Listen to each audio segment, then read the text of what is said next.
Hello student, कैसे हैं आप? उम्मीद है कि स्वस्थ होंगे। आज मैं आपके साथ दीपक कुमार एवं गुरुजी में आपका हार्दिक स्वागत है। आज हम कक्षा 10 में फिजिक्स में पढ़ने वाले हैं समांतर और श्रेणी क्रम पर आधारित प्रश्न। अब हमारे पास एक डायग्राम दे रखा है। इस डायग्राम में हमें क्या बोल रहा है कि 12 वोल्ट की बैटरी लगाई गई है चित्र के अनुसार। तो ज्ञात करना है क्या परिपथ का कुल प्रतिरोध, और सेकंड पार्ट क्या ज्ञात करना है परिपथ में प्रवाहित कुल धारा। बहुत ही मोस्ट इंपोर्टेंट क्वेश्चन है। अब हम इसे सॉल्व करेंगे।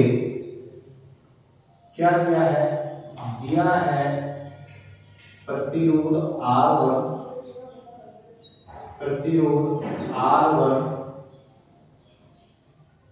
बराबर, इसे क्या मान रहे हैं 10 ओम,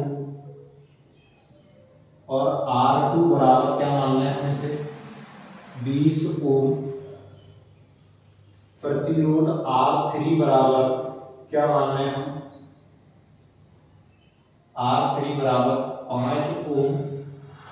R4 बराबर कितना मान रहे हैं 25 ओम। वोल्टेज V बराबर कितना दे रखा है हमारे पास? वोल्टेज V बराबर कितना दे रखा है 12 वोल्ट। ये इतनी चीजें हमें दे रखी हैं। अब हमें इसमें ये ध्यान देना है पहले कि ये समांतर क्रम में है श्रेणी क्रम में।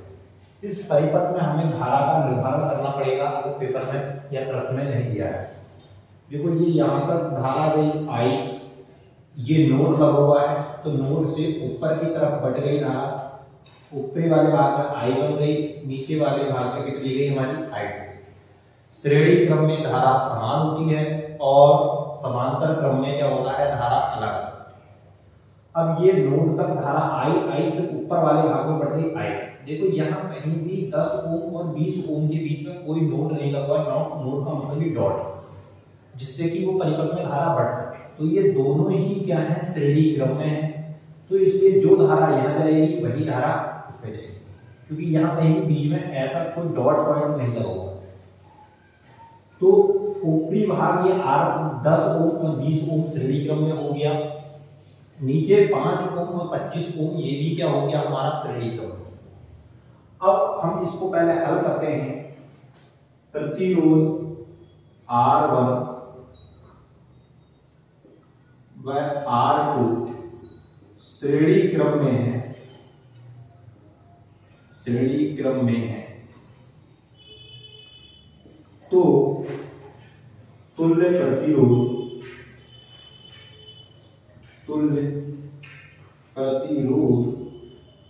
क्या मान रहे हैं RA मान लेते हैं इसे। तो ये R1 प्लस R2 है। श्रेणी क्रम का क्या होता है सूत्र? ये होता है श्रेणी क्रम में R1 प्लस R2 और तीसरा प्रतिरोध होता तो प्लस R3 ऐड होता। तो RA बराबर, अब देखो R1 की वैल्यू कितनी है 10 प्लस R2 की वैल्यू कितनी है 20। तो RA बराबर कितना हो गया हमारे पास 30 ओम। ये हमारा क्या हो गया श्रेणी क्रम का प्रतिरोध, यानी कि इन दोनों को जोड़ दिया गया तो ये श्रेणी क्रम में है।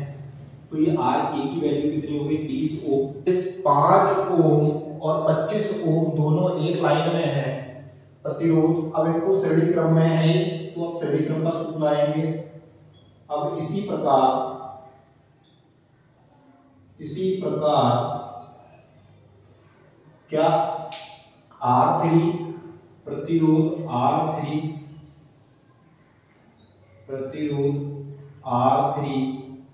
व R4 श्रेणी क्रम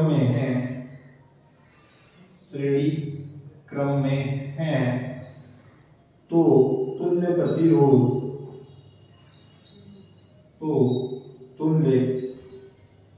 प्रतिरोध कितना होगा हमारा RB बराबर R3 प्लस R4।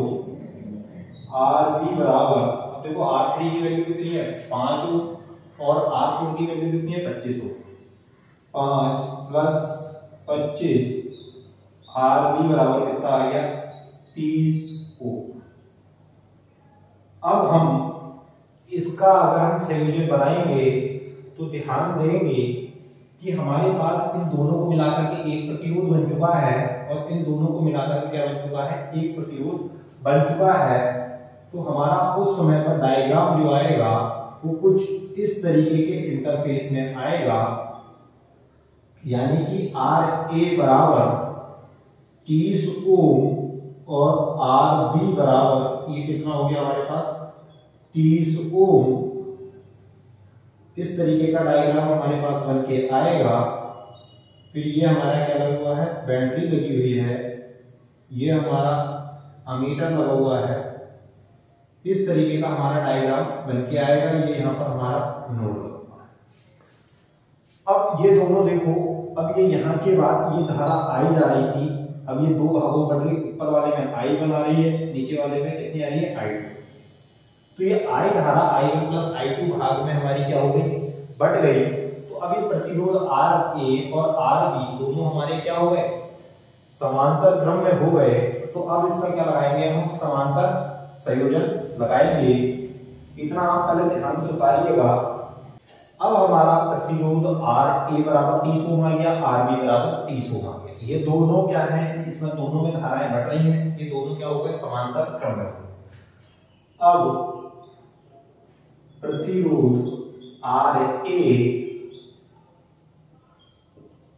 व RB समांतर क्रम में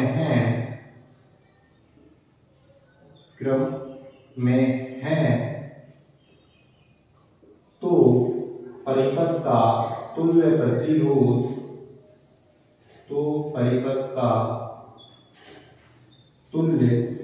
प्रतिरोध अब हमने क्या पढ़ा था, समांतर क्रम के प्रतिरोध का सूत्र 1/R बराबर 1/R1, R1 की जगह कितना है RA प्लस 1/R2 की जगह कितना है RB, 1/R बराबर 1/30 प्लस 1/30।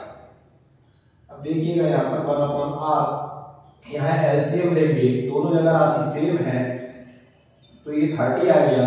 इसे 30 से 30 में इसको क्या करा हमने, डिवाइड करा, 1 बचा, 1 की ऊपर वाले 1 में मल्टीप्लाई करें तो कितना हो गया 1 प्लस ये 30 से 30 को इसको डिवाइड करा, 1 बचा, 1 की हमने क्या करी, मल्टीप्लाई करी ऊपर वाले 1 से, तो कितना आ गया ये 1। तो 1/R बराबर कितना हो गया 2/30। इसको कैंसिल आउट करेंगे तो कितना आ जाएगा हमारा 1/15। तो 1/R बराबर 1/15, R बराबर कितना आ गया हमारे पास 15 ओम। तो ये हमारा क्या निकल गया, परिपथ का तुल्य प्रतिरोध निकल गया। अब हम इसके सेकंड पार्ट में हल करेंगे परिपथ में प्रवाहित कुल धारा। तो परिपथ में प्रवाहित कुल धारा I बराबर प्रवाहित कुल धारा I बराबर V/R।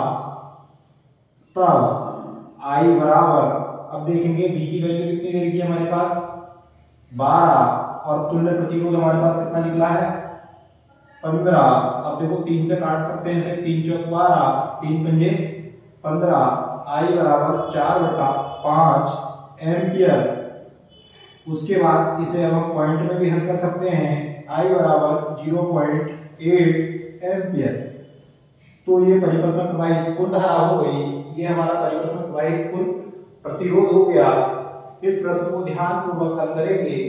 अगर वीडियो अच्छी लगी हो तो लाइक कीजिएगा, चैनल को सब्सक्राइब कीजिएगा और दोस्तों के साथ अधिक से अधिक शेयर कीजिएगा। वीडियो देखने के लिए धन्यवाद।